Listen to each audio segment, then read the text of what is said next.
Hey guys, I'm P-Freak. Welcome back to Frogger's Adventures, The Rescue. Last time we made it through the Forgotten Island in order to try to figure out what exactly Army Frog had, what intel Army Frog had on Trip, and we found out that they kidnapped Lily, who they suspect is the key to activate the ultimate weapon. In this part, we are going to go through the Puzzling Pyramid, which is where I think we saw...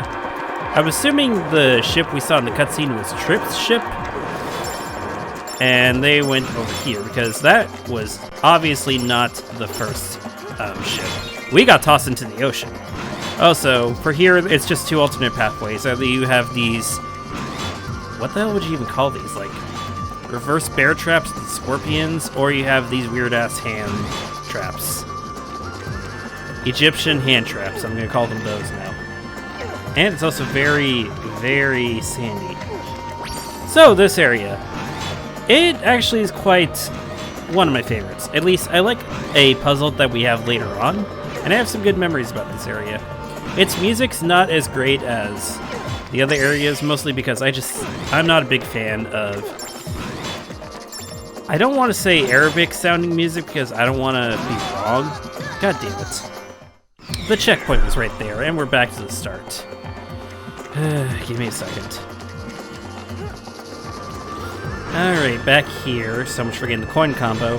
Anyways, what I was saying is that I don't think this is the best song that this game has to offer. Or, at least this one, anyways. I don't know, but I forget the soundtracks for the other two. But if that's the case, they're probably not that great either. We can get a coin combo here if we time it correctly. And we didn't time it correctly, god damn it. God damn. Mummy birds? Yeah, no, that's exactly what these are. These are mummy birds. Interesting. Was there some sort of like... Okay, this is gonna sound weird, but was there some Egyptian bird that went extinct after Egyptian times? Kind of a weird question, but I would say, is there some bird related to Egypt, but I'm pretty sure multiple depictions of Ra, the sun god, is a bird. How do I know this? I had a friend who played Smite, and he would constantly talk about Ra. I played Ra in Smite. I like my mages, but I don't really like Smite's gameplay. I can't aim worth crap. Wait until I play friggin' first-person shooter or something, and you'll see how badly I am at aiming. Oh wait, I played Borderlands. You know how bad I am at aiming. If you hop on that switch over there, it will turn on a light. Use the mirror to reflect the light and shine it on the wall's eye. That should activate the device and open up a path for you, Mr. Frogger, sir. Anyways, I mentioned earlier that there's a puzzle in here that I actually really enjoy. And this is basically the main gimmick of this area. We have these... Oh wow, this is a short-ass level. Well, I appreciate it for the long-ass ones we had earlier.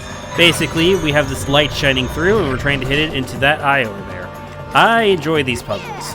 They're sort of like physics puzzles. You're trying to figure things out. They're actually really fun. That only took us maybe 3 minutes. 3 minutes, 33 seconds, okay. Would have taken us less if I didn't die. Frogger, you must be quite worried about Lily. She's needed to unlock the ultimate weapon. Trip knows that very well, which means she must be safe. Don't you agree? But why? Why would Lily be the key for an ancient ultimate weapon? Is there any connection between Lily and that ancient civilization? I don't know. To me, Lily is just my sweet, kind, pretty girlfriend. Then why is Lily the key? I'll have to do more research on this. You hang in there, okay? Now that's sweet of Frogger to talk about Lily like that. I don't know. Maybe I should draw the two of them together sometime. You do see... Lily's always been like a main part of the Frogger series. You even see her in the original arcade Frogger. She's that extra frog that occasionally appears on the log to get you extra points. They do expand her a bit more in the other games, like in this one.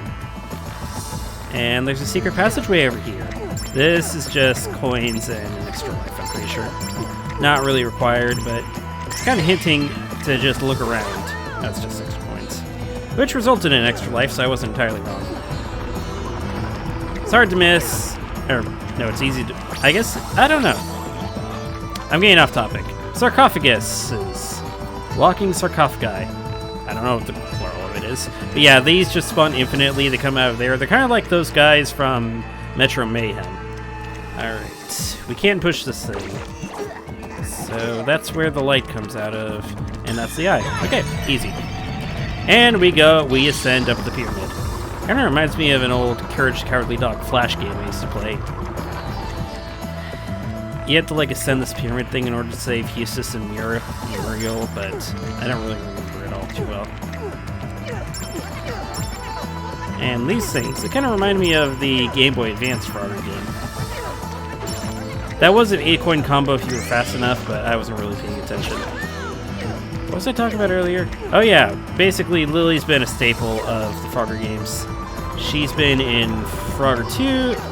Yeah, she's been in Frogger, He's Back for PlayStation 1. Frogger 2, Swampy's Revenge. You actually get to play as her. She's been in this game. She's in Ancient Shadow. I don't know if she appears in The Great Quest. We don't really talk about The Great Quest. Okay, I can just hop over. The Great Quest is known to be probably the worst Frogger game out there. I don't remember ever completing it as a kid. I think there is a speedrun of some sort, so if I really wanted to know what exactly you're supposed to be doing in that game, I'd look it up. But that game's just confusing. It was so confusing for me as a kid. And I bet you even now I'd barely be able to tell you what exactly you're supposed to be doing. Okay. Safely. There's just so many better Frogger games and so many better games with the title Great Quest or stuff like that. Also, it's kind of ugly. Also, it involves humans. There are humans in that game. I do remember that, at least. I'm not really talking about much about this area, am I? Well, it's Egyptian base. You're climbing up a pyramid. And like I said, I do enjoy these light puzzles they have here. It's the main gimmick of this area, and it looks like we have a really complicated one we need to figure out. So, light comes out of there. I think we're gonna need to do...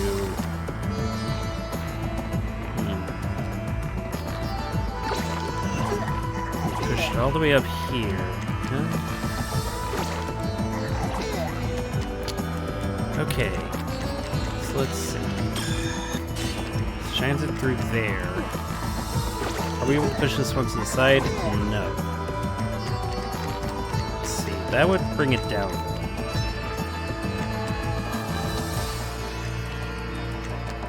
So how would we do this? No. Because you can't like push this all the way down. That's getting blocked off by most things. So it's the light shine through here. Okay, so that does have a vertical push direction. That's good. So I can do it through that. And then push this one all the way up. And there we go. Ah, short levels. How I missed you. God. Freaking... The Forgotten Island was so long. And we're only 9 minutes in this time. Why was the Forgotten Island so freaking long? Oh, well, it's not going to be in for long levels. It seems that Trip has come here looking for energy to power the ultimate weapon. If only we knew what it was, we could make plans for a counterattack. Not sure. What kind of ultimate weapon would reptiles need? A way to turn them warm-blooded instead of cold-blooded? Wait, is that why they're the villains here? Because they're cold-blooded? But are frogs cold-blooded? I never really looked that up. I would assume they would be. Probably. I'm not entirely sure. I'll put a note on the screen right now once I figure the information out. There are videos actually, or at least there was a video I saw where you could actually see a tadpole's blood through a microscope and actually see it go through. which is pretty interesting, but didn't catch my attention for too long. It's one of those short Twitter videos you look at, think is interesting, and then you just continue on. Oh, now we're going down into the pyramid. Well, we ascended on the outside, now we have to go on the inside. I did find out something interesting, speaking of pyramids. My boyfriend he likes to look into a lot of history stuff, and he told me apparently the Egyptians didn't have slaves or something like that. They had, like, servants. Like, I guess basically a more Egyptian equivalent to slaves, but not like slaves that you would think of, or something like that. I'm not entirely sure, but he seems to know a lot more about this stuff than I do. That's not saying that there weren't people there who made the pyramids who weren't forced to make it or anything like that. I don't even know what the main reason for making the pyramids were, and I don't think there's a conclusive reason as to why the pyramids were made. At least none that historians can figure out. Again, I don't really look into this stuff myself, so maybe I should, and we're already at the end of this level. Thank God for short levels. So, maybe I should look a bit more into it. I would recommend you all look more into it too before you determine what's the truth. Don't just take it from some random guy on YouTube playing games about frogs. Alright, last puzzle. So we can't move that one, so we're gonna have to hop over and push this here. We can't move that one either, so we're gonna bring you over here and then pull you up. That. We need to hop over and push you in. And now, where's the light come out? Right over. So now we need. Okay, that's gonna put a stump into some things. No, I just push this down here, and then we should be good. Alright, let's press the button and see what happens. I'm assuming by the cutscene, it worked. Nice. And we're already to the final level, and we're only 13 minutes in. Is this going to hold the record for the shortest zone? Probably not. I still think Firefly Swamp might be just a bit shorter than this. Okay, Frogger, listen up. When facing an enemy, the first thing you do is look for a weak point. To defeat this enemy, you'll have to adjust the mirrors in the room. Then you'll have to shoot the beam of light off the mirrors and through the 4 crystals. Aim for the head of the Pharaoh. Now go get him! Pharaoh? Do we seriously have to fight King Tut himself?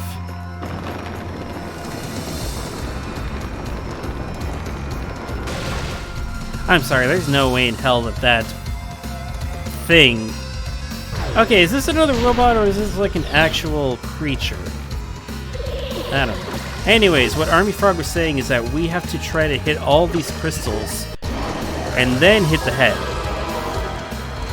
And one of first of his powers, he brings hands from the ground. Is that some part of like Egyptian mythology or something? I'm not entirely sure where the inspiration for that power is. And then his other attack is he summons dust devils. Because of course you can't have a desert without desert tornadoes, I guess. Or something to do with sand. Anyways, once we pull all the mirrors to where they hit all the crystals and the head, there we go.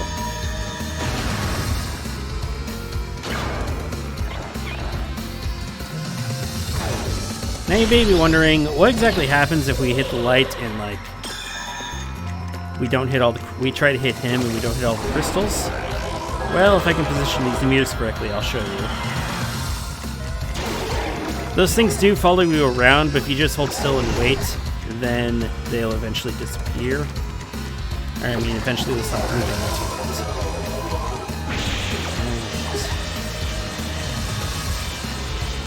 So... yeah, okay, I see. I see how I'm going to show this off. So if we just do this, for example, it just the head just moves out of the way. Now granted, this is a decent way to actually stop the attack, so That's pretty... I guess there's some strategic value to that. But let's get into the actual position it's supposed to be in. Just gotta wait for this Dust Devil to move.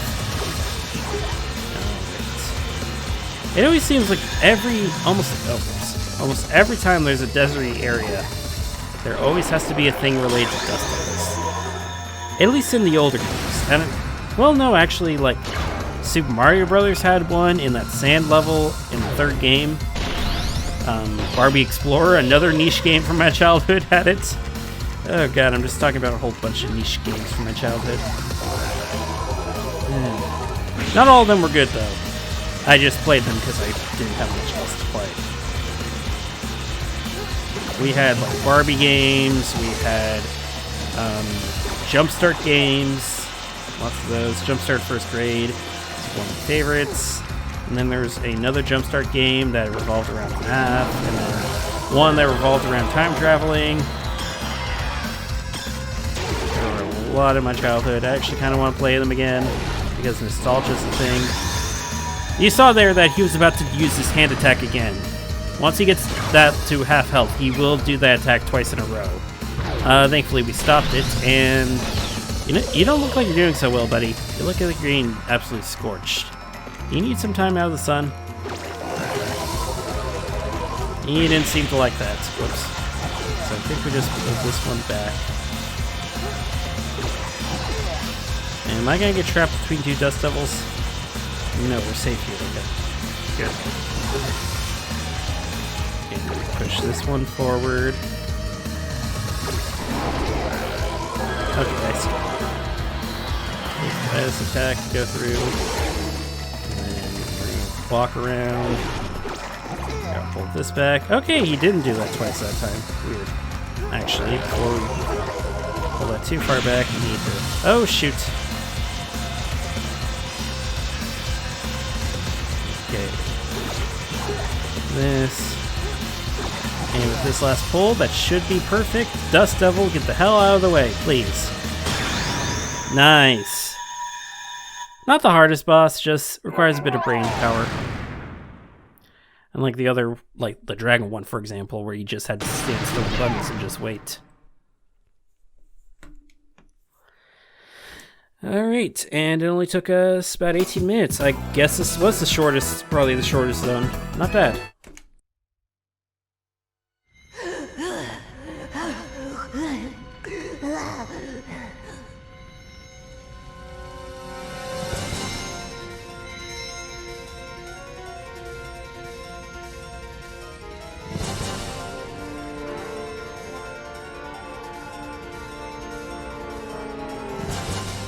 Hand over the blue stone, or your little girlfriend will be finished.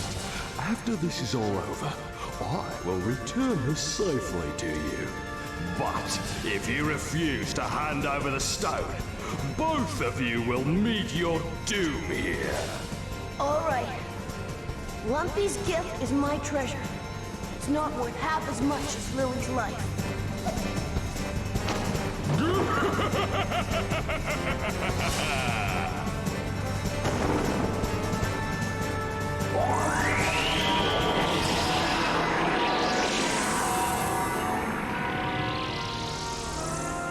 Now then, we must head to the sunken temple where the ultimate weapon is located. Engage Sonic Speed Submarine Mode! Roger that.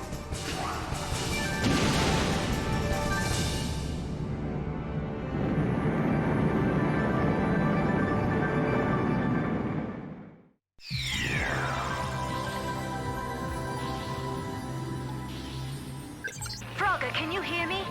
If you can find the blue stone located in the ruins, the gate will open. I know you can do it, Frogger. We all believe in you.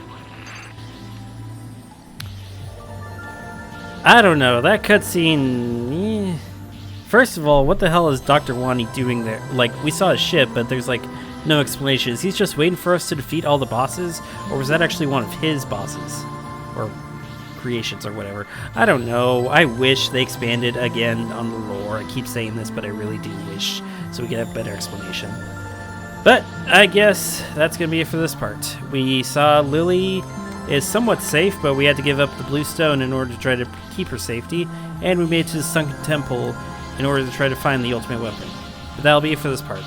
If you like what I do, subscribe to my channel, consider supporting me on Patreon, and follow me on all my social media links. All that will be in the description. I'll see you all next time when we make it through the sunken temple and hopefully find where the ultimate weapon or whatever the hell it's called is. I'll see you all then.